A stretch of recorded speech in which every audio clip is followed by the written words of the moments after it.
Thank you so much for tuning into this episode of my show, William Wallace for America.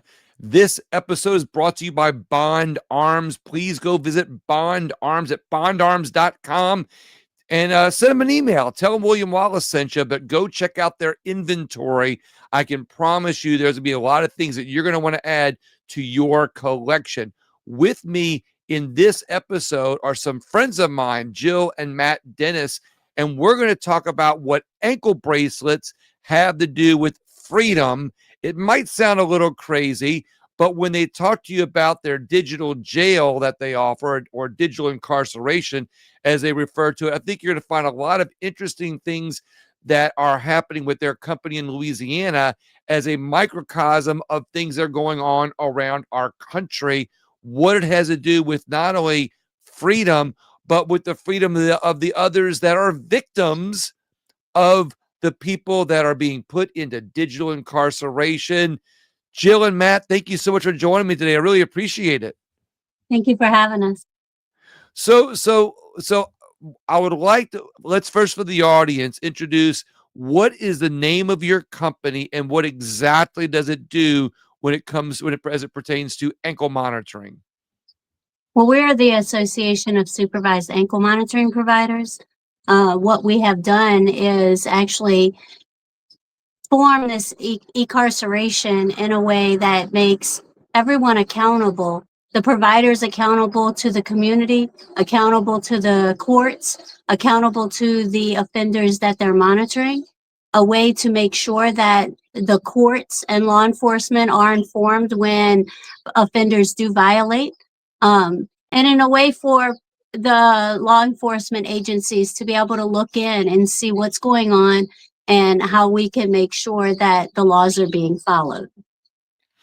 But ankle bracelets still gives them a little bit of freedom, I guess. Is that correct? I mean, I guess for the ones that deserve it. One of the things that a lot of focus is on is less incarceration days and the least restrictive conditions available. And GPS allows that in the courts, and for the offenders to be able to be home with their families and be able to work pre-trial while they're trying to protect their case. So you guys have this organization, and it is a nationwide organization, correct? Yep. Okay. But you all also have, can you talk about, you also have a monitoring company also, is that correct? Yeah, we have the Assured Supervision Accountability Program, which is a program that we developed. It's a long story. We're going to have to go to your next part to go to the beginning so you can fully understand why that program came about. And it led to what is the association now. And that association is what's leading to the nationwide change, which, it's a change that we have to have because historically, ankle monitor providers and programs really help with stacking dead bodies in different communities because they're not being watched and they're not being supervised.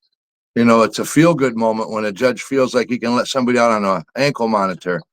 And it's a reality moment when that person kills somebody or ends up dead themselves. So there's a lot of problems nationwide with the way ankle monitors are being used. And one thing kind of led to another to where we're at now. So then let's do that. That's a great, I mean, look, Matt, that's a great idea. So what made you all create this, your local ankle monitoring business? And then we'll take step by step and go into the problems and then on a statewide level, and then how that's going to go nationwide. What made you all decide to create your ankle monitoring company here on a local level? So I'm gonna make a very long story very short. Okay. I came to Louisiana in the Navy in 1993. I was an avionics tech. I worked on electronics for airplanes, and I ended up running across a bail bondsman. And one thing led to another. I got out of the Navy, and I spent the last 33 years working in the criminal justice system, primarily as a bail agent. Making people go to court and stuff like that. In 2014. Sheriff Gussman had an ankle monitor program in the city of New Orleans. And we were in the middle of a fight as bail agents against this cashless bail stuff. Eric Holder under the Obama administration, under his second term. They came into New Orleans, Atlanta, Houston, and other places, and they did what were called these safe street grants. They were $12 million, $11 million, $20 million grants to the city, and they would create fixes for potholes, street lighting, midnight basketball. But the community, the city had to agree to incorporate what was called a risk assessment algorithm into the criminal justice process, which is basically this. There was a 6-page questionnaire that had to be filled out at the jail. And of course, it was a very stupid thing. Kelly Hankton, who had multiple murders in the city of New Orleans, scored a 6 out of 24. Ted Bundy, after he escapes and kills the last female and gets caught, there's a gun in that Volkswagen. That gun turns him into a 3. He turns into a 6 out of 24. 0 to 8 is low risk to reoffend or fail to appear, and they recommended through this risk assessment that these people get released from jail. Charles Manson's a 3. And it's because of the way the risk assessment algorithm was constructed, you could never really get to high risk because you would have to be in prison, convicted, on probation, and commit mass murder to even become an 8. And so it's physically impossible to score high. This risk assessment algorithm was designed, it was a means to an end. It was never really about the outcome. It sounds like it was designed by the Bleeding Heart liberals who want no bail, no cash bail. They want to let criminals free because they don't know, maybe those criminals were under some sort of family duress and they deserve a 20th chance, right? Look, it's division politics without a doubt. It was based in the accused is the victim. And if you were in a black city, they made it about black. If you were in a white city, it made it about poor. So they use separation to get where they want it. But it wasn't the risk assessment they were after. At the time they have this risk assessment, that what they're telling the city is, with your 66% of your jail is housing misdemeanor offenses. And there's absolutely no reason to put a person on a misdemeanor in a jail. So the city council in New Orleans passed an ordinance that went into effect in 2018 that eliminated the ability to arrest a misdemeanor. It eliminated the ability for a municipal city judge to remand a misdemeanor. So if you weren't following the rules and you made the court mad, the judge can't put you in jail. So they completely threw the whole system into turmoil. I mean, there's no way to move the misdemeanor docket to an end in the city of New Orleans because there's no repercussions for bad behavior or failure to appear or any of that. Because if you skip 37 court dates out of misdemeanor court, they cannot arrest you. They have to give you a handheld summons. And the reason for that facilitated this idea that if 66% of your jail population is misdemeanors on this 72-hour rotation, then you could eliminate 66% of your jail. This would save the city all this money, these $1.2 million in incarceration days, or whatever crazy number it was. So what they wanted to do then was tear down the jail. And in 2005, when Katrina hit, New Orleans had a 7,000-bed jail.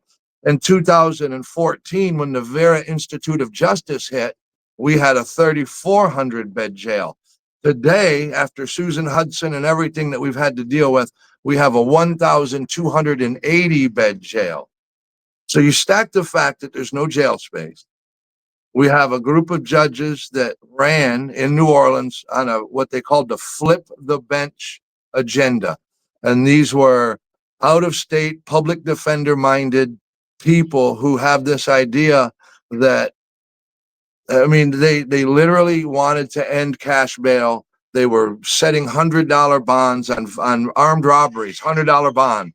They were doing things that created this explosion in crime. And at the same time, we have Marlon Gusman running an ankle monitor program. I sued the Vera Institute in the city of New Orleans for the data relative to the risk assessment algorithm. And believe it or not, we used SPCA, Louisiana Supreme Court ruling to do it because the Vera Institute was receiving taxpayer funds. They had to give us the data. The Vera Institute never did give us the data. The city of New Orleans did. And 3 days after receiving and releasing that data, the Vera Institute left, and they changed to a group called the Arnold and Laura, the Arnold Foundation, the John and Laura Arnold Foundation.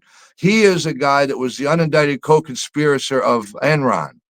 And he became a hedge fund guy, and he started dumping money into these cities, and they packaged it like a Netflix package to where it's no longer taxpayer funding to buy an algorithm. You're actually subscribing to a user subscription process, which no longer is, I could no longer FOIA these people. And they tried to hide their risk assessments that way. But in the meantime, we have a 2014 killing of a Domino's pizza delivery driver in the city of New Orleans that exposed Gusman's ankle monitor fraud. For $1.2 million a year, they were monitoring 45 people in the city of New Orleans. And just so you understand what that means, you have to have a minimum of 10 people to watch somebody to do something 24/7, anything, whatever you're going to do in life, a minimum of 10 people it takes to watch 24/7. And if you have 45 people, that's not even a 1-to-10 ratio of when police officers to citizens, when the national average is one police officer for every 3,500 citizens or so. You had this program in New Orleans that just watched 45 people and had all of these deputies and cost a fortune. And it was not being watched. The juveniles that were on those monitors were running around for a week.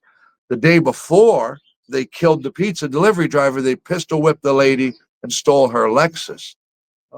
In the course of the next few months after that, we had a few other people escape ankle monitors, and we realized that these are all people that are out on bail. And the question was, why in the heck is the sheriff have an ankle monitor on somebody that is in the custody of a bail agent? Those bail agents should know. They should be the first people to know that he's on an ankle monitor, the first people to know that he cut it off, because they have instant arrest powers. Mhm. As a bail agent, I don't need a warrant. You're out on a bond. You're in our custody. I can come and get you anytime. If you're going to violate this court order, it's only natural that I be the person to deal with you. Right. So over the course of a few months, Jill and I, we actually introduced GPS into our organization because of my military background. I understand GPS. And we quickly took over the sheriff's program. The city has on average 400 people in it, and they cost $0 to the taxpayer. And everybody is actually watched the way they're supposed to be. If you're not doing what's right, we actually go get you. That then where we are now. So real quick, you noticed the problem, but you were kind of working with the system, because I want from my understanding, there was like a gap. It's like you were recognizing that there was a problem with the system under Marlon Gusman's ankle monitoring, but had you all already started the your company for ankle monitoring, or you said, hey, there's a problem, I want to fix it, I'm gonna create an ankle monitoring company? How did your company start around that time frame? Well, what happened was we have the Vera Institute issue happening. I got him on the ropes. I know President Trump recently spoke about cashless bail. All across the country, they're still having this problem, but we whipped it 10 years ago. We beat them 10 years ago. I've always wished the bail industry would kind of follow our lead in what we did, because you could really just expose the algorithm, and you can show the fraud. The people that left here went to New Mexico, New Jersey, New York, California, and they're wreaking havoc in these states. So we're in the middle of this fight. And the Vera Institute is about to lose it. They know, because the question I keep asking in the city council and other places is, what do you do when you're wrong? You say let him go. You say let him go on this risk assessment algorithm. Bam, we have the Mother's Day shooting where 11 people, I think, were shot at a Mother's Day parade. And the risk assessment was done on a guy by the name of Akeen Scott. And Akeen Scott was arrested previously in New Orleans with an AK-47, extended magazines, a bunch of drugs, resisting arrest, drugs in the jail, all kinds of stuff. And they assessed him as a 3, a risk score of 3. He goes and shoots these people at the Mother's Day parade in New Orleans, and they risk assess him a second time as a 6. At this point, nobody in the world had ever seen a physical risk assessment. And one was given to me very clandestine-like in my office by a strange woman who walked in and handed me an envelope. No joke. And I know it probably came from somebody inside the machine that wanted this information out. And we were able to show them that the risk assessments were a menace. At the same time, we have this ankle monitor problem taking place. So as Vera is unraveling, the sheriff is unraveling, and I get somebody from inside the machine that brings me over a proposal that the Vera Institute gave to the city council. They wanted to take over Gusman's ankle monitoring. That would have short-circuited my question, what do you do when you're wrong? Because they could have pretended that they would use ankle monitors. And that would have been a disaster. So that's where we end up crossing over and saying, we're going to introduce ankle monitors because we have arrest powers. So you had a bond company then. Right. With these people released to our custody, we have full arrest powers. But then we went right away to all of our neighbors and said, because we were all fighting the same fight. They understood the need we needed to get the ankle monitors where it belonged. Why? If a person is released to the custody of a bondsman who has full arrest powers and a legal responsibility to the court, why wouldn't you have them do the ankle monitors? They are the only person in the criminal justice system that can immediately respond. A sheriff needs a warrant. He can't just go. That's why they don't have victim protection in criminal and sheriff runs programs, because when a victim, one of the things that our program does is it sets a digital fence around a victim. If a person violates that fence, we know electronically right away. We can jump, we can go protect that victim. Something the police kind of can't do, but can. It just depends on if he's violating a restraining order, stuff like that. So when we're talking about the risk assessments, when they brought out the risk assessment process, they claimed it could do two things. It can prove if a person is going to go to court, and it can say if they're going to reoffend. We had been in the business so long, there's no way to tell if someone's going to reoffend. The truth is 98% of our client is repeat customers. And that's on the bond side, correct? Yeah.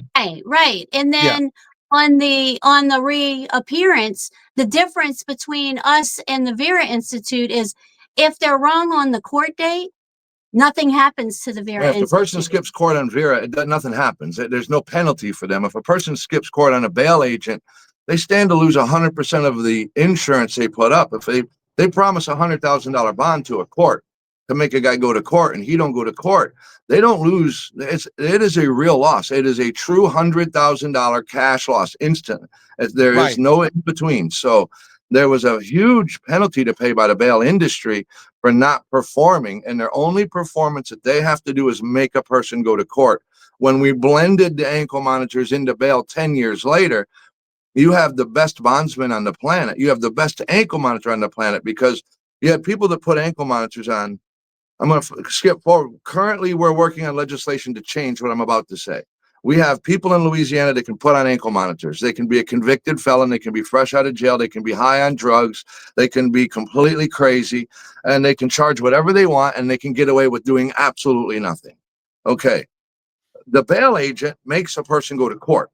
The bail agent has the arrest powers that could make a person stay home, go to school, everything that an ankle monitor provider is supposed to be doing, but can't. The reason they have no real responsibility is they have no legal ability to do anything. They don't have arrest powers. They don't have the ability to make anybody do anything. All they can do is report it to the judge and wait for that process to work out. And there's no single way. There's no streamline. There's no anything that you can go to. You have to communicate not with just 64 different parishes, but in Orleans Parish, it's 13 different judges. So you just go crazy with how you can communicate. Some judges are good, some judges are bad, some work with you, some hate what you're doing. I mean, and you ran into a situation where ankle monitors has to be reformed in a way that the people that are walking into that jail should at least be held to the same legal level that a bondsman is, because that bondsman walks into the jail and gives paperwork to the jail. The jail hands the bondsman a person. They have a legal responsibility in statute. They have to, when the state police show up at a bail agent's door, the bail agent has to welcome them into the building and show them the file room. No warrant needed. They can search through your files and spend weeks doing it, and they can audit you. You are held accountable by the Department of Insurance. You're required to be licensed. You're required to go to schools. You're required to understand people's civil rights and get a background check. You can't be a felon. And the ankle monitor people can be anybody. It does not matter. So, so basically, what I'm hearing so far, I'm just going to try to catch people who might have a question for what if they're hearing what I'm hearing. You all, as a bond company, saw a need to be able to take your powers and magnify them in a way that would be good for the system to help improve the rate of people showing up to court, because bond people have arrest warrants or arrest power. You're able to take the monitoring, and when somebody skips, you're able to go visit them and arrest them and get them to court. And then you saw that need, so you found a supplier of ankle bracelets and everything. I'm gonna ask you in a minute how does that same company provide a monitoring for you, or do you all have to provide that software? So then, and I'll let you get that answer in a second. But then my other question came up where I said, well, gee, if a bondsman is going to lose money by somebody who doesn't show up to court, because then they have to pay. I mean, I know they don't have to pay, they have an insurance company who pays, but let's face it, if you're in the bond business, you want to have suppliers that aren't always having to pay on your losing customers, so to speak. You want to increase your success rate. So as a bondsman, you have every incentive to make sure they get to jail so you don't lose money and you're not making a payout, so to speak. You only have money coming in. Am I right so far? I want to fix one thing. The bondsman actually pay. It's not insurance. It's backed by insurance. Right. Okay. The bondsman pays these things out of their money.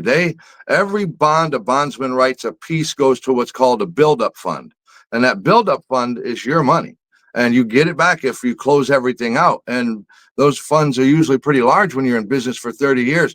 That money comes out of that pot. It's our money. It's our money that we put in there. If you ever make it pay more than what you have, and your insurance actually has to kick in, that's the last bond you wrote, because they cut you off. Once your insurance company pays for you, you no longer are in business. So there is no insurance.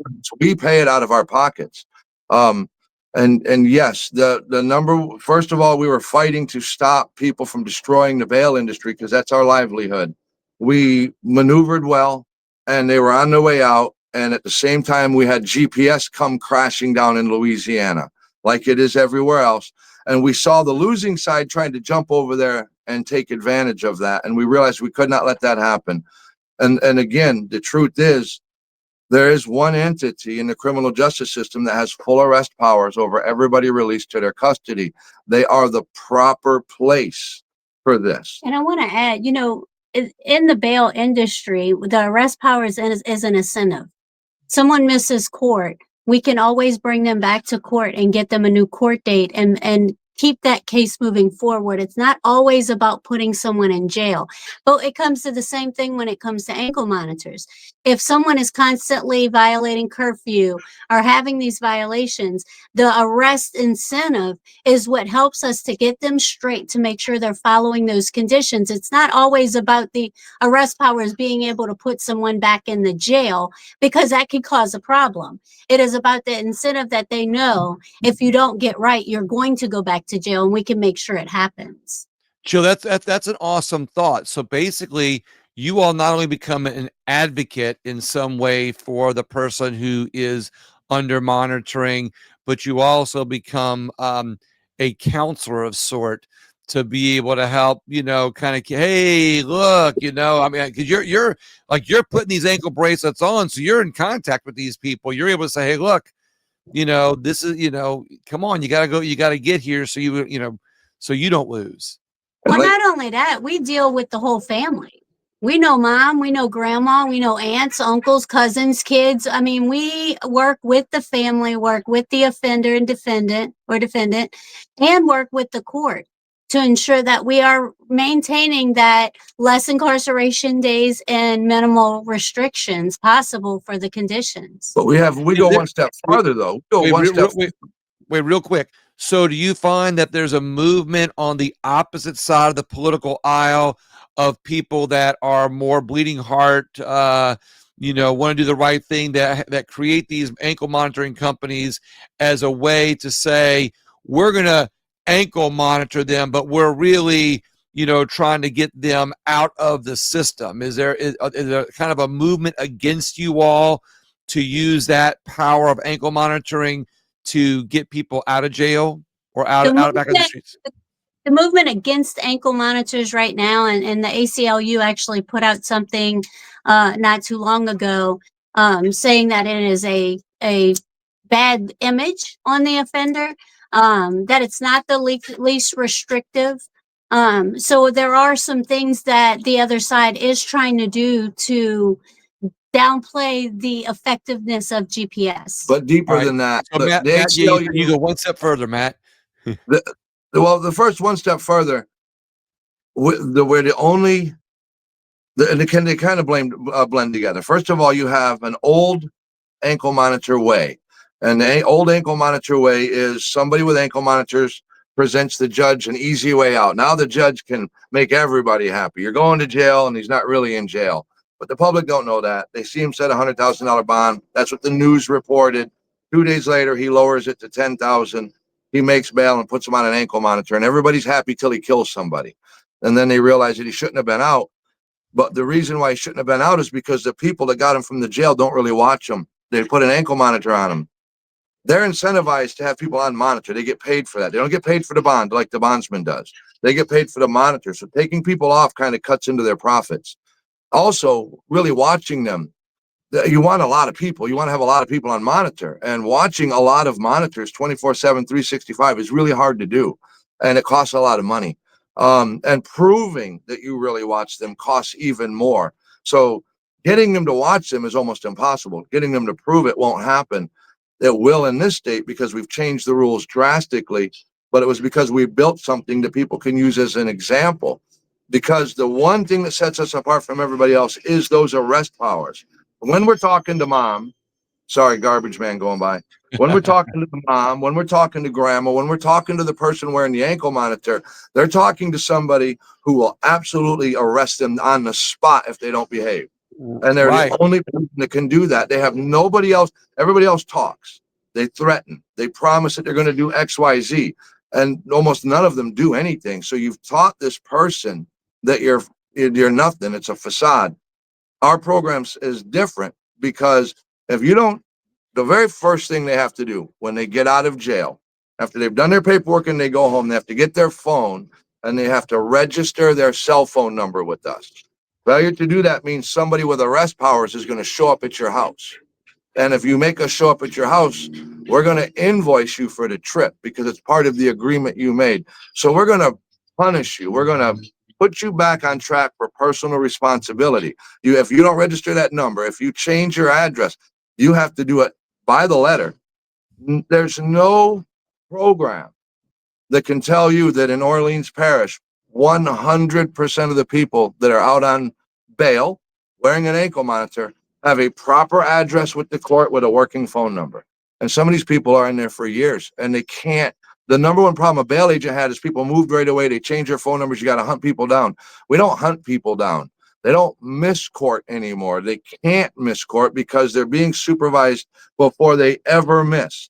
What they will do is go to school, go to work, stay home, stay away, things like that. So it's a very different world because what me and Jill built was founded 100% in those arrest powers and the ability to actually do something. And then we get to the point where we write the law.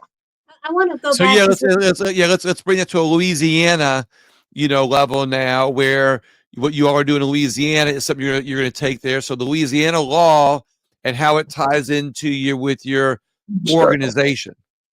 I want to say that we were fighting the providers. We want to change the way ankle monitoring works. And the way to do that is we have to make everybody do it our way, which means you really got to watch them. You got to prove that you're watching them. If you're watching the offenders, then that means I'm sending reports to the judges. Once we do that, then somebody can tell if the judges, because there's only 3 people that could do something wrong on an ankle monitor: the guy wearing it, the guy watching it, or the guy that ordered it. And if anybody in that group is doing something wrong, you're going to have murders, you're going to have new crime, you're going to have problems. The ankle monitor provider will take advantage of any judge that doesn't know what's going on. Any judge that doesn't want to know will take advantage of any provider that will ignore what's going on. Every wearer will do whatever the hell the other two let him do. So we had to develop a system that was perfect, and then develop a system that would make everybody do it that way. And that's where I'll let Jill take over. We were talking about the history and how this got built up. So we designed this ankle monitoring supervision program, and we worked really well in this. What year was Peggy Beasley? 2021, I think. In 2021, 2022, they had a murder in St. Francisville. Peggy Beasley was murdered by her husband, who was ordered onto an ankle monitor. He was supposed to stay away from her. For 2 weeks, he stalked her. No violation reports were sent to the court. At the end of the 2 weeks, he broke into her house, received an exclusion zone violation to the provider, and a comm loss. In that process, he shot her friend, killed her, and then killed himself. When the police arrived on scene and called the provider, they wanted to know where he was, and she said, "I don't know. I was out drinking last night. I've been sleeping."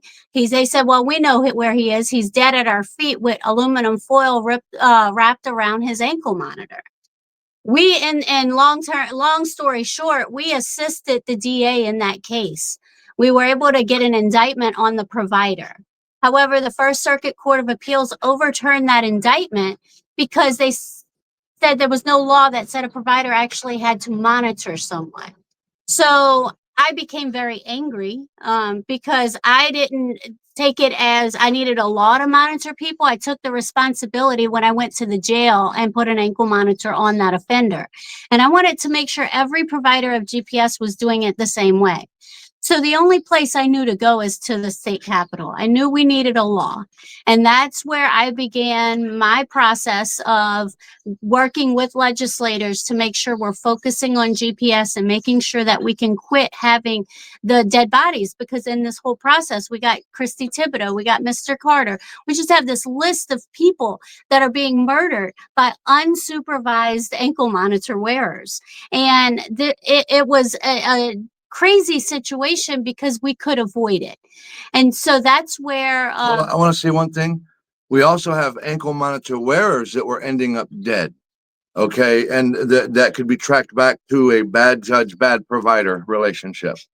So basically, you all saw the flaws in the system, in the GPS system, that you felt like, I have the solutions to fix it. So I'm going to go to the state and get a state law that reflects these changes because everybody can do them. Is that correct? Now did they have to be a member? The whole system was flawed. It was a flawed system, and we saw the solution. The solution was to do it exactly the way we do it, which means we risk our lives, we arrest people, we really do this for real. And that is doable. And the whole world blew up on us and said, we're trying to put them out of business. We're trying to monopolize. Nothing that we do monopolizes anything. Creating rules, standards, licensing requirements, tracking mechanism, software that allows you to know who's on monitor. These are all things designed to make sure that you, not the judge, not the police, you can easily go in and look and see, is the judge doing their job? Is the provider doing their job? Or is the offender being just left unwatched? The law made it possible in the first level to take out a bad provider. We mandated that you have to report certain violations in a certain time frame, and if not, face a criminal punishment as a provider.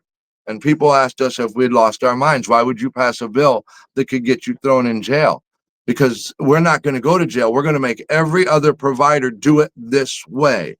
And go ahead. The thing that surprised me most when I went into the Capitol is there was no instrument that dealt with GPS. Even with the good work that Sam D'Aquila, DA of St. Francisville, did to expose the flaws, there was no instrument at all. No one was looking at ankle monitors, even though it was being so widely used, and how we can put some guardrails. I would say no instrument. Everybody at the Capitol kept telling her, get me an instrument, which means find another state, that has something that you're trying to get so we can go ahead and write it.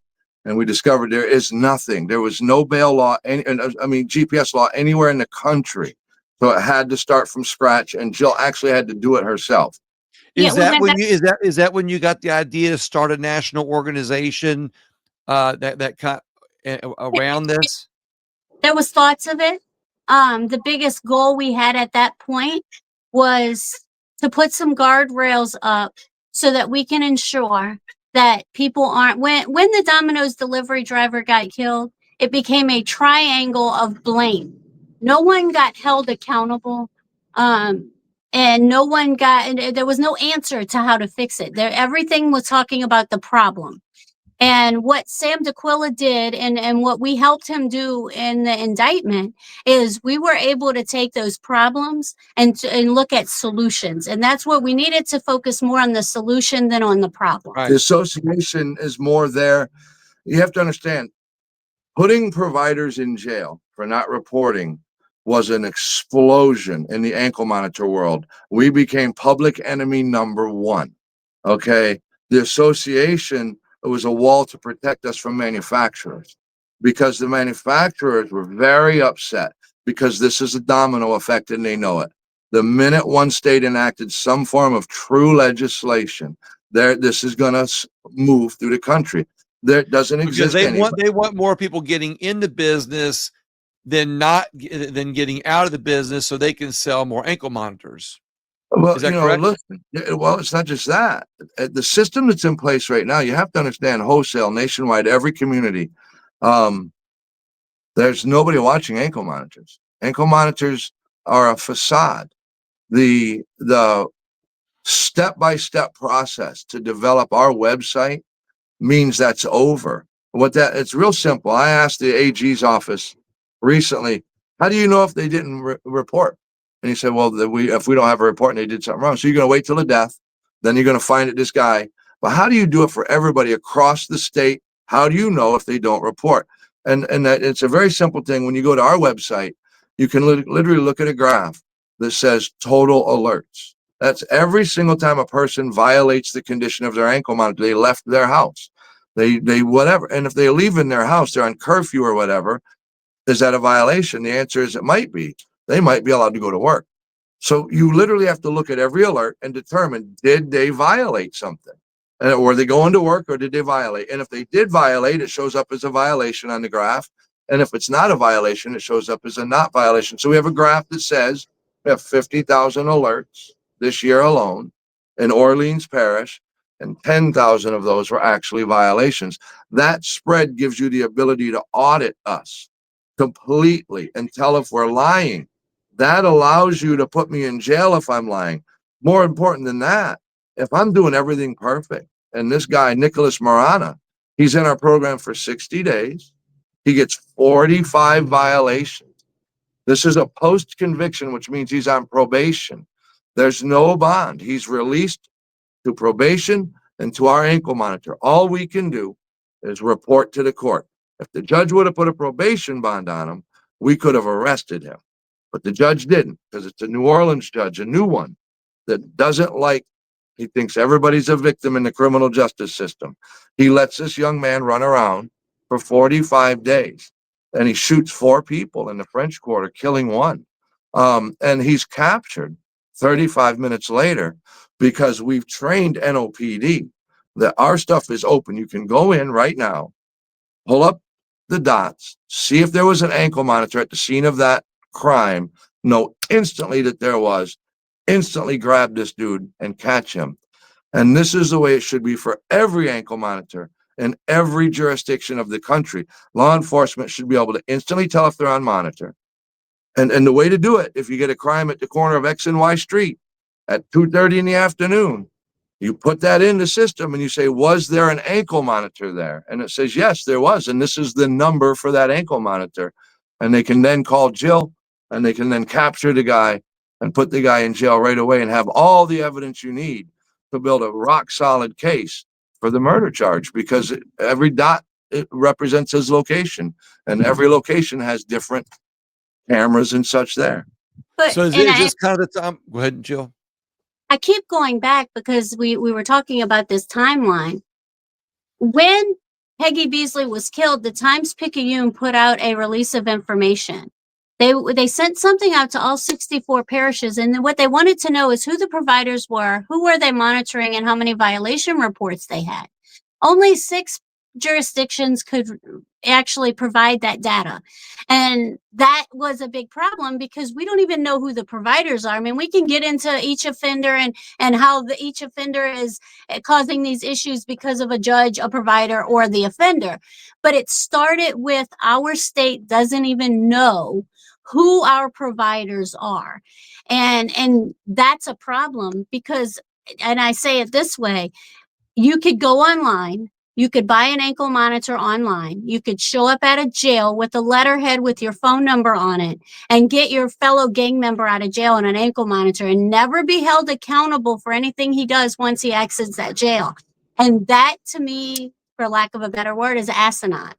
And That's possible for somebody to go get their friend out of jail with an ankle. Say they're an ankle monitor company.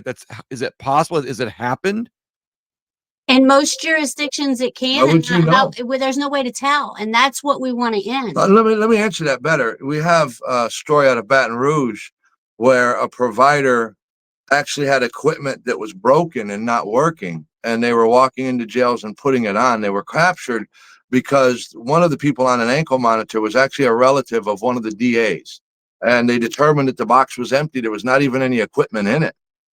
There's absolutely, it was Wild Wild West was the name of the Times-Picayune article, and that's what it is. But remember, we passed a law now that says we could put that useless provider in jail. We can now put you in jail for not following the law, which is to report these major things: tampers, dead batteries, comm loss, and victim violations. But the thing is, we don't know who the heck the providers are because there's no across the board registry for the state. Why? Because there's no licensing. So we passed a law that says you can now hold providers accountable. Now Jill is working this next session to pass a licensing law, just like bail. Bail has to be licensed, and so should the ankle monitor people. They should be licensed under bail. There should be a subdivision of bail for the enforcement purposes. They're not posting bonds, getting people out of jail. They're just doing the ankle monitor enforcement. The DOI likes it. We're going to work really hard to pass it. The licensing would now give us who in the system is a provider. The last thing that's needed is the offender management system, which gives you a portal that every provider, if required to use it, would put in every offender enrollment. Everybody would know the minute somebody's out. Victims would be instantly notified. Courts would be notified. They'd know who the provider is on that specific case. They would be able to identify that the provider got the proper court order, that the victims are being protected.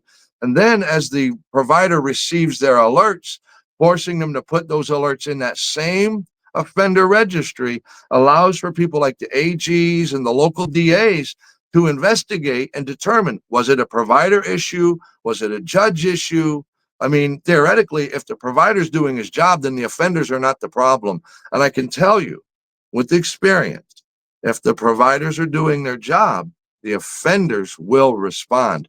This works as a very large sifter. We can dump all these people into it that they don't have room for at the jail because they pour their jails down. And we can filter out the ones that need to be in the jail and let the other ones stay home and take care of their family. I guess, listen, I think that we should build the jails back. I never, ever once suggested that these jails should be torn down. But in a city like New Orleans that averages 2,500 violent crimes a year, you have a jail that has 1,280 beds. It's already full. Where do you put anybody? There's zero space. Right. And they did that on purpose. Now, the offender management system, I want to just say real quick, the minute they enact the offender management system, not only does it do all of those protections, but it immediately puts every section of the law enforcement agency, the court, the jail, the sheriff, the DA, all in compliance with the law. The minute it is enacted, every part of the law that has a duty for one of our criminal justice partners to follow, it puts them in compliance with that law. An example is putting in the docket the name of the provider. We had to write that into law because you don't know who these people are. So the law requires now that the sheriff have a registry of providers at the jail and that the clerk put into the record who the provider is. Neither are being done. And another is the judge is supposed to send all violation reports to law enforcement. That is not being done. So we have to now put the teeth in and put the mechanism in place that allows it to be done one way across the board. And that's our intent with the state police and the governor's office and the AG's office with the offender management system, because it does. And the key to the offender management system, it's not all of this compliance for this government and providers and all of this. It's actually the ability for a guy like yourself to go in and self-audit us. This is a transparency portal. Most governments don't like this, by the way. It's too much transparency because you really can't figure out if it's a judge or not. So how do you all benefit from creating all these laws and creating this organization? How do you all benefit? Or is this something that you're doing to improve society? Well, I saved my livelihood. I saved my bail business because they really can't get rid of our arrest powers. We had to turn this idea that we were greedy, whatever, into you don't understand what we do for a living. We literally risk our lives every day. And Right. we do it on the front line. So we don't get to call for backup. We don't have all of that. So it's not about a bottom line or anything like that. I received a phone call from a mom. Her son was in our program. She would drop him off at school and he would leave school, and we were sending these violations, and she was calling the court and she was calling her advocate, and nothing was being done. So she asked me to go to court. I went to court and I told the judge, and the judge literally said, look, we're taking him out of ASAP. We're going to move him over to our GPS problem. ASAP is just too, what was the word? I don't remember, but we were too strict, basically. And I got a call from her about a week or two later, crying. Her son snuck out the house and was murdered. And she couldn't understand why we took our ankle monitor off, because we would have never let him do that. And I explained to her it was out of our control. I get a call from Mr. Carter's brother wanting to know, what are we going to do different? I get a call from Elizabeth Hansard, who is Noah Hansard's mother, after he is now in a wheelchair because of an armed robbery, and there's no answers to questions. And I want to say, all of these calls, this is why we've done what we've done. It has nothing to do with anything, but we can make this better. We can help our community be safer when it comes to GPS and electronic monitoring. And I want to say this, the Domino's pizza delivery driver, which started all this in 2014, kills the pizza delivery driver. The only reason anybody even knows this is an ankle monitor kit is because the first 48 was in town filming. And they're the ones that popped that this was a juvenile wearing ankle monitors. Fast forward to Noah Hansard. He is shot by Tata Say and Mateo Cruz during an armed robbery. And Tata Say is released on an ankle monitor. And we don't know Noah and his mom at this point, but Tata Say cuts his ankle monitor off. And within a few hours, we had him in custody and in jail. The Domino's pizza delivery driver, they never get caught for cutting off their ankle monitor. Nobody even knew they were running the streets. With Tata, the minute he cut it off, he was captured just a few hours later. And from that, we end up meeting Noah and meeting Elizabeth. And the reason we meet is they were shocked that something actually worked. Our motivation, my first motivation was to save my business. This is how I raised my family. And in the process, fix some things that were obviously wrong. The idea that the sheriffs do these ankle monitors, they can't justify the 1 officer to 10 citizen ratio that they create. But they also, they don't watch them either, because you can't run this like a 911 center. It's not, you don't get an alert and go running after people. There's a lot of Right. legwork to be done. So it's kind of been an evolution of things. We're here doing it perfectly, if I don't mind saying. We really are. And we spend a lot of money, way more money than any other provider, because no other provider even does it. They get to just make their money and live off the fruits of doing nothing. And until we showed up, there was no threat to them, because nobody even understood the system was broken. Because in many cases, out of sight, out of mind is a lot more convenient than actually holding people accountable. especially when you only have a 1,280 bed jail. So for us, the motivation has been, I wanted to stay feeding my family. Ultimately, this fixed so many things. Now we got to finish this. And when we finish this, this will go nationwide because this is needed everywhere. You can Google ankle monitor news and it's just murder and mayhem. One of the So examples I like to give is the Waffle House killings in Baton Rouge. That whole murder played out on Snapchat. We have 2 juveniles. It was 3 offenders, 2 of them wearing ankle monitors, and through Snapchat made a comment. We can't do it today because my ankle monitor is not dead, but I'm gonna let it die tomorrow. But my ankle monitoring people is cool though. They winded up letting their ankle monitors die, stealing a switch, stealing a car, and shooting. I don't know if they murdered, but I know some of them died shooting 3 people outside the Waffle House. The only conversation between the provider and these offenders, even though the battery was dead and one was, I think, tampered with, was, hey, your payment is late. And that is a problem. So let's talk about the organization, your soon to be national organization. I kind of asked this before. Maybe I didn't hear the answer, but just in case, when did the idea for the national organization come about, and what's going on with that? So let's take this to a national level. You've seen from a local perspective what needs to be done. You've perfected it. You've gotten some local law, some state laws made to help enforce it. You see positive results. When did you put the organization together? At what point in this timeline that we talked about did you put the organization together? And what are you doing to bring it nationwide? What are the inner workings of it that make it worthwhile? I'll start with this and let Jill take it from there because this is really what she does. The organization, we snuck in on the bill in 2024. Nobody was expecting it. Nobody even knew to look. And the industry itself, when it passed, was shocked because it scares them. It scares all the way to the manufacturers, the providers, because this is nobody before has ever thought about putting a provider in jail for not doing their job. And it sent shockwaves. This last session, we knew it was a fiscal session, but we wanted to kind of see what the flavor was. So we introduced a bill just to see what the outcry would be.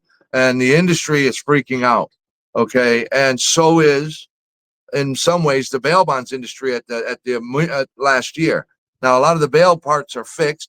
The manufacturers want to pretend like they're okay, but they're not. They don't like this. They absolutely hate this. The association kind of facilitates fighting nationally. It's hard to fight as 2 people. It's a lot easier to fight as an association. And bringing in, providers who historically don't have to do anything is out of the question because they're not going to organize to do it right. But organizing the bail industry into it would. And you could bring in an industry that's saying, hey, we already do all of this. They should be regulated. And it allowed us to unfortunately, having an association speaks louder than 2 people with voices. Go ahead. Jill. Yeah. The legislation part for me, I think when I was there, there was no instrument. There was no one else there yelling about the bodies that were stacking up. And there was no one else bringing solutions. In fact, before we appeared in our state capitol, look at any news report that says someone was wearing an ankle monitor and committed a crime, a heinous crime. They never mention who the provider is. Some of those providers, if you look at the Baton Rouge news articles, some of those providers today are still putting ankle monitors on people. And the St. Francisville murder, that provider is still putting ankle monitors on people. So he has an open case. I mean, the case is still pending. So the association is to bring a voice to the solution. The association is to bring together providers that would like to do it correctly. Nationwide,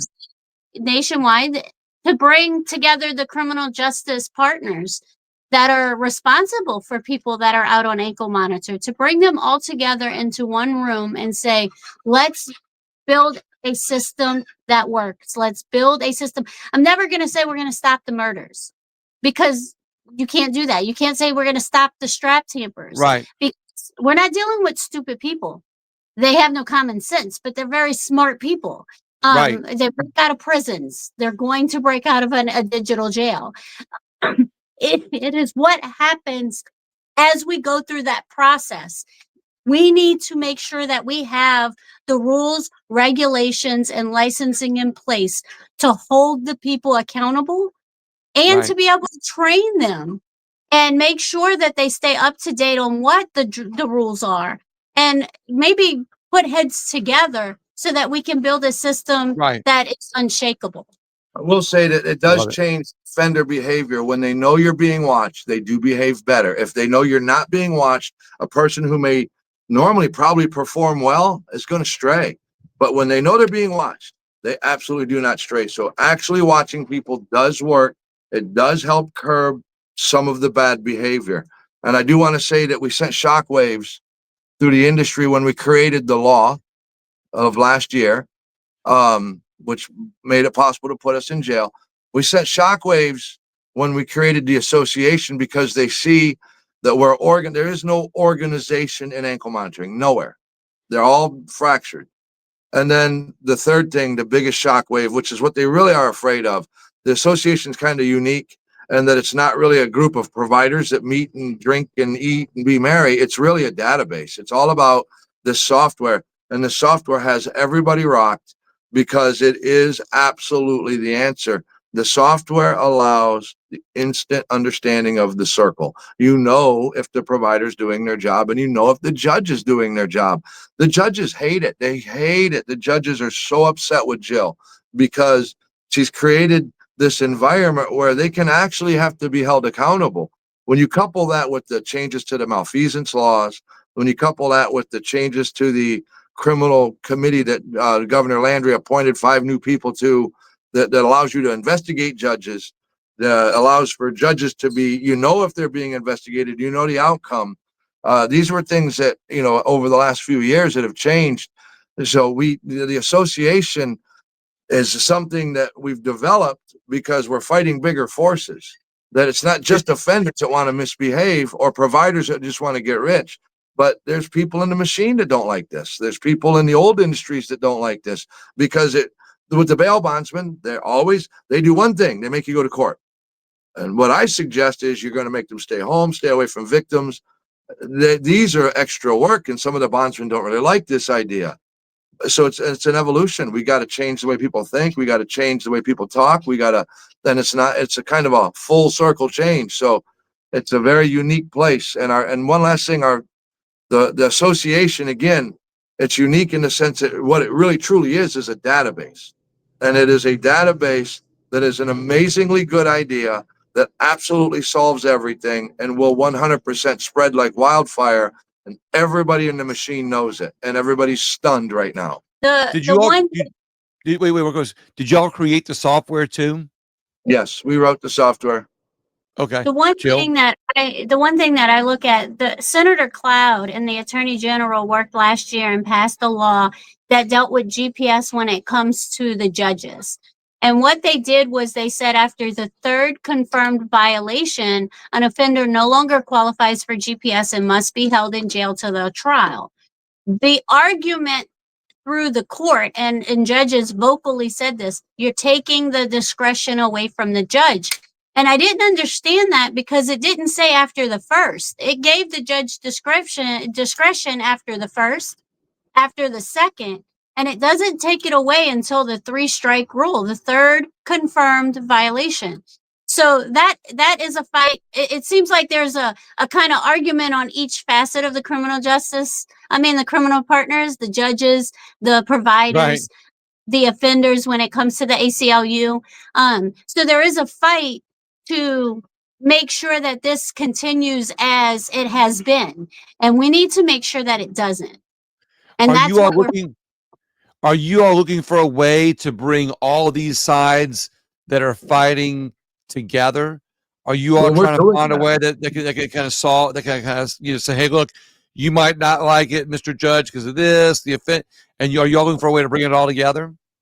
So look, in New Orleans, we're peeing in the Cheerios every day. It's really hard because New Orleans has a different mindset. So, I mean, with New Orleans, you got to have it that way. With the AG's office, they're very functional. They're very easy to talk to. They're very pro accountability. So it's a much better environment today than what we had, under the last governorship, because the last governor would get in the way of everything because he was the one that signed many of the criminal justice reforms into law that Jeff Landry changed as his first act as governor. The very first thing he did was set a criminal justice special session that I've lived in this world. I know every inch of what was done in the last 4 years before Jeff Landry took over, and they went all in.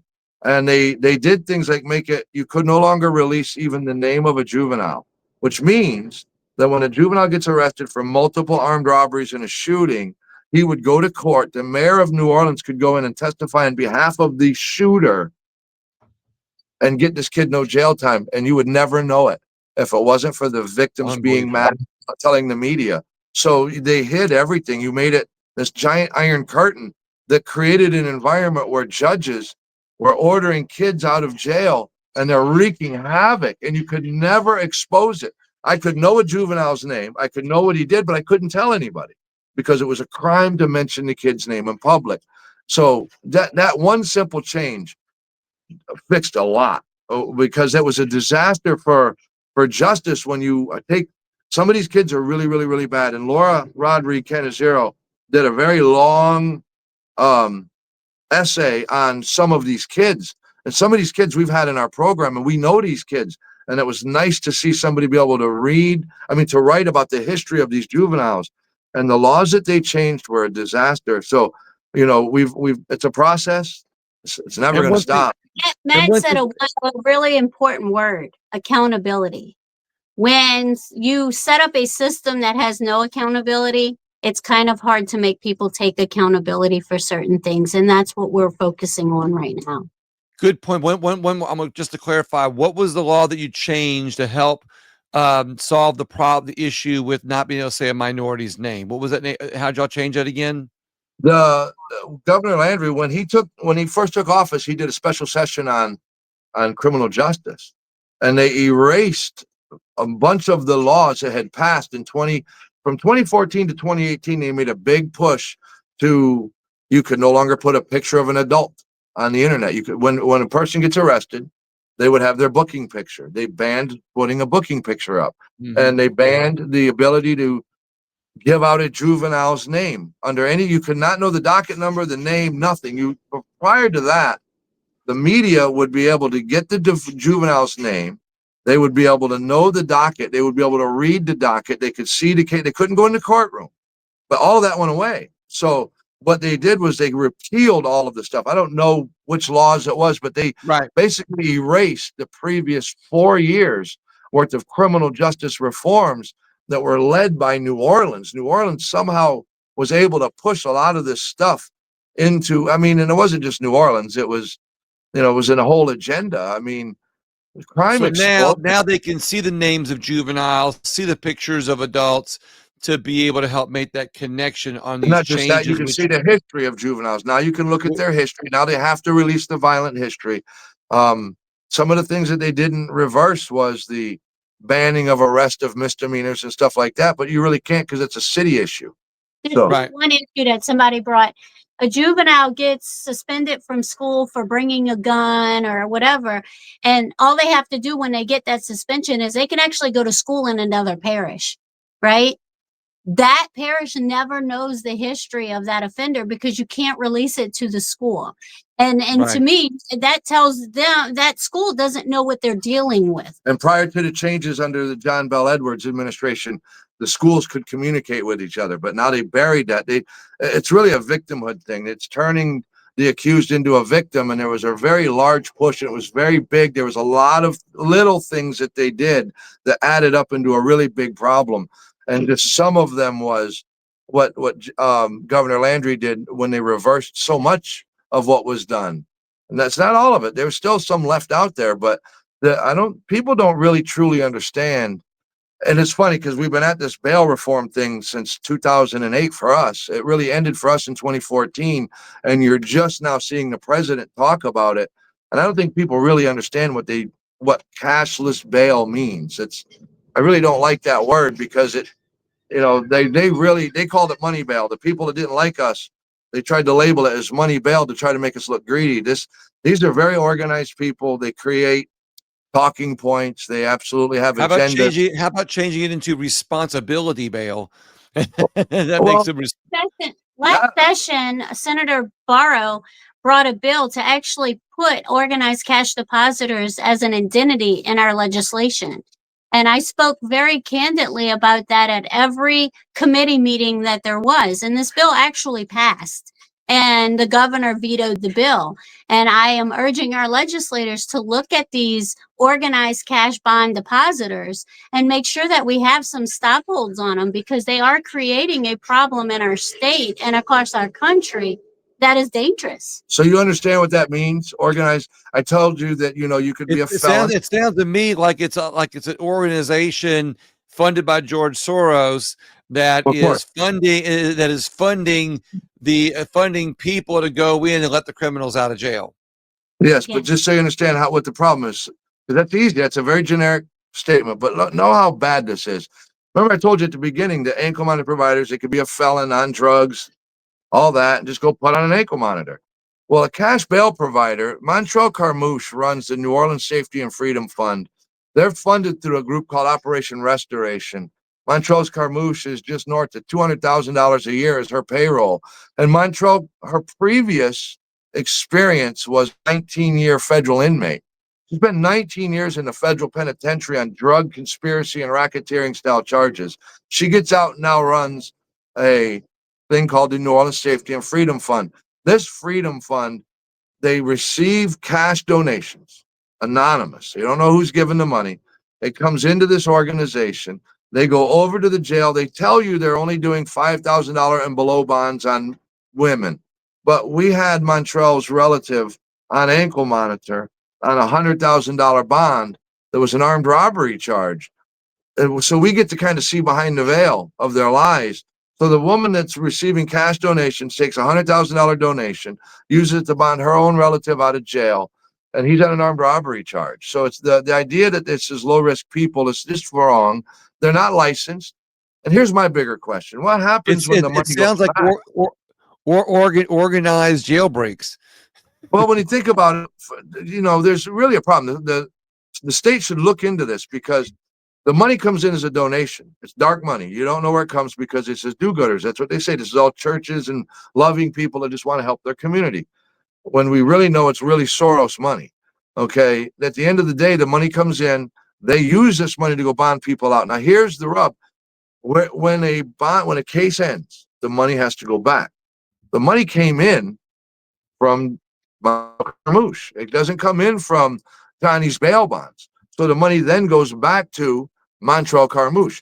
Where is there any audit that shows that she put the money back in the fund? What's to say she don't just put that in her pocket? There's no way to know. And I would think that her character is such that you should audit her. A bondsman has to be audited. So these people are moving this money. Now, I'm going to go one step farther. Kelly Hankton went to jail. I don't know if you know that name. He's notorious in New Orleans. He committed some murders. Some witnesses were testifying, so he killed them. And then some witnesses were testifying, so he killed them. And he finally gets wrapped up and caught. But, with this system in place, all Telly has to do is just get his little witnesses, if they're in jail, just go pay the cash bond and have his people pick them up at the jail and take them out and throw them in the swamp. You can't track who bonded them out. You don't know who put up the money. You don't know who showed up at the jail to get them. It needs to stop. You can't let that happen in Louisiana. The organized cash bail providers should be regulated. And I'm going to tell you, it sounds like a movie, but we've seen it happen. It's real. So as we wrap up, we're going to wrap up here in just a couple of minutes. I have a question, a question statement, and two final questions for you. It sounds to me like you guys, out of trying to have a successful business as a way to not only provide an income from being, having a business that you started to provide an income for your family, kind of worked into a more of an activism to be able to change the system that you're working in for the true betterment of society, if you will. And then from that, you recognize ways to create laws to help put teeth into that activism. Now you're wanting to take this to a nationwide level. I'll let you comment on that, about 30 seconds a minute of a comment on that. There was a study done by the Government Accountability Office in 2023. It looked at GPS across our whole country and all the flaws that are prevalent all across the country. And looking at that assessment and looking at the offender management system that has been built, that is available nationwide, the offender management system fixes about 98% of the problems the GAO found. Wow. We need to make sure that offenders are able to be released with the least restrictive. If that includes ankle monitors, we need to make sure that the providers are accountable and responsible to those they're getting out. We need to make sure that the courts are accountable and responsible to the ones they're releasing. And we need to make sure law enforcement has access to see and make sure that people aren't recommitting crimes, re-victimizing our communities while on ankle monitor. Those are all Right. 3 easy fixes. We can do it today. And I want to just say, go to the website, asapgps.org. The association is really just a database. And what it is, it's a database that lets you yourself know what's going on. Check it out. There's to the right, there's a tab for media and public. You can actually see who's on ankle monitor in Louisiana. You can actually see if they're doing the right thing. You could, there's a lot of good information there, and it gets better every day because Jill's the one that writes it. I love it. So 2 final questions. One, do you think your program, ankle bracelet monitoring programs around the country, are they a way to help maintain freedom of citizens in America while No. limiting the freedoms? Okay, go ahead. Sure. Yes, they are. Yes. When used properly, an offender will behave, and if not, they'll go back to jail, and an offender that wants to behave will come out. But what they are is we have created a massive problem in our country since 2012 with the massive tearing down of jails. We had all this defund the police. That was all the upfront stuff. You saw the hood ornament, but you did not see what was pushing this. They screamed and yelled, and we feel like we might have won. But when you turn around, your jail is gone. There's no jail. It doesn't matter if you repeal these laws or not. There's nowhere to put them. They've won. They beat you. This beats them back. This digital jail is the space between the brick and mortar jail and the public just running around crazy. This allows you to have some kind of ability to keep control in a place that you've torn down all ability to hold people accountable. The city of New Orleans cannot go from 7,000 beds to 1,280 and justify it. You can't.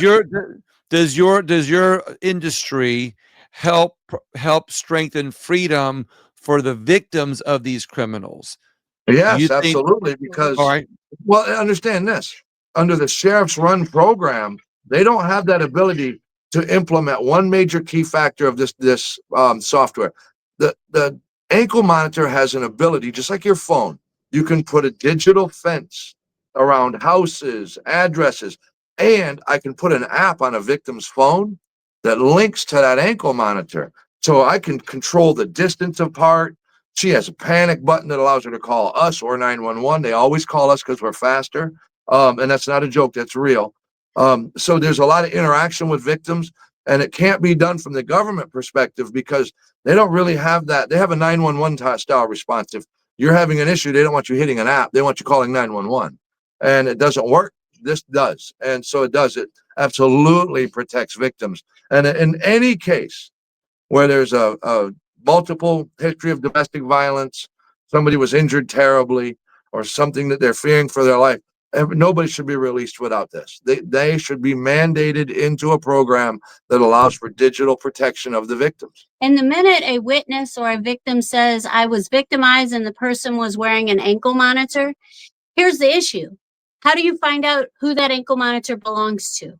And this is one of the things that we had, and I can give you 2 examples. See what was pushing this. The minute a witness or a victim says, I was victimized and the person was wearing an ankle monitor, here's the issue. How do you find out who that ankle monitor belongs to? And this is one of the things that we had, and I can give you 2 examples. Lundy Gras, we had a murder in Lafayette. A month and a half later, he was arrested in Baton Rouge. A guy was arrested in Baton Rouge with the murder weapon used in the murder in Lafayette. It took a total of 3 months to find out who was monitoring that ankle monitor and if he was at the scene of that crime, which he was, and he was convicted. We got a letter from the FBI thanking us for our help. But then you take Tyree Quinn. Lundy Gras, same day, kills 3 people on the interstate in New Orleans. Within an hour and a half, they knew it was him because of the way the ASAP program works with the offender management system, and law enforcement is able to look in and see what's going on. I love how you all are, and I love how you all are connecting this, all your business, what you all have learned to be able to bring it out for a, for not only all of Louisiana, but all across the country to use, on a national level. I love the fact that you guys have been so involved in the monitoring, but paying attention to the details that you can bring, nationwide. My final question for you guys, nobody gets to the end of the show without passing this question. Sorry. Where do you think we are losing freedom in America? I'm gonna let you answer that one. Where do I think we're losing freedom in America? Yes. Man, you don't want that answer from me. Listen, we have a St. Tammany Parish ordinance that they're trying to pass. And I'm very upset with this ordinance. We have a sitting council member who was a federal inmate for taking bribes. And I don't know how the heck we keep electing people like that. But, I know we have pollution. Okay. But our parish wants to pass an ordinance that gives them the ability to walk on my property whenever they want and make me pay obscene fines to upgrade my septic system that they made me put in. We don't have our property rights. We don't have our freedoms anymore for those of us who actually live right by the law. But we're literally having to fight the entire machine to make people who are accused of crimes follow the damn rules. And it's crazy. Where are we losing our freedoms? We're losing our freedoms from idiocy. Where do we have, our database, who it's pissing off the most? The judges. Because these judges in New Orleans cannot stand the fact that we can absolutely prove it's them. And if it's not them, then it's me. And if it's me, put me in jail. If it's you, now with the malfeasance laws, now with what Senator Cloud has done with her bill to kind of fine-tune the actions of the judges, you literally are setting up an environment where you could kind of go after these bad judges and they see it coming. So where are we losing our freedoms? Our freedoms are under attack by the lack of common sense. I'm an optimist, so I'm going to say we lost a lot of freedoms over the last 8 to 12 years. And because of the way our country is going now, we're getting those freedoms back. And we just need to watch, because this greatness that is happening right now in our country, it might look ugly right now, but if you can read it and see how this is going to go, I think our freedoms are coming back, and we have a great group of elected officials right now, both in our state and running our country, that's going to make sure that happens. I love it. Jill and Matt Dennis, thank you so much for joining me on the show today. I can't tell you how much I appreciate it, how much I've loved the information. I think you guys have so much information. You've made this an extremely interesting show, and with a lot of information, I think will enlighten people and on the system and what even they might be able to do to get involved. Would they be able to go to your website if they want to get involved in your activism?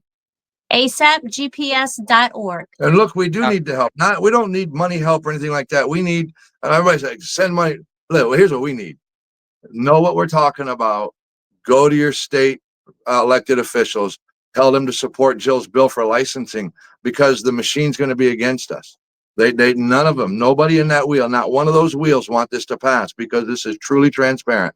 We need legislation to pass that requires licensing and registration of all providers statewide. I love it. Guys, thank you so much. I want to thank the audience while you guys hang on for a second to thank you for your time. I'm grateful that you spent some time with me. I hope you've gotten enlightened with this show. But I would ask you that if you know somebody else that's interested in the GPS monitoring system in other parts of our country, in ways to improve it in their own state, maybe you want to find out about legislation, maybe you want to find out more about this, please contact Jill and Matt Dennis with their organization at the website they provided you. And lastly, please share the video or the podcast, whichever you're listening to. Thank you so much. Thank you.